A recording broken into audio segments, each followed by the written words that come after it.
बिस्मिल्लाहिर्रहमानिर्रहीम अस्सलामुअलैकुम। आज मैं आपके साथ एक नई वीडियो लेके हाज़िर हुई हूँ। एक दफ़ा हुज़ूर पाक सल्लल्लाहु अलैहि वसल्लम महफ़िल में बैठे थे। आपने फ़रमाया कि जब आपके वालिदैन की मौत हो जाए तो उनको जब दफ़नाया जाए तो उनको दफ़न करके उनकी कब्र के करीब बैठकर अल्लाह पाक का ज़िक्र इतनी देर तक करो जितनी देर में एक ऊँट को ज़बह करके तक़सीम किया जाता है, क्योंकि जब दफ़न किया जाता है तो मैयत इस तरह से परेशान होती है जिस तरह एक आदमी समुंदर की लहरों में डूब के मर रहा है।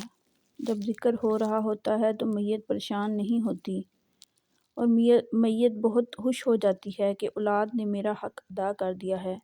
इस प्यारी बात को इतना फैलाएं कि कोई बेखबर ना रह पाए। अल्लाह आपको इसका अजर देगा।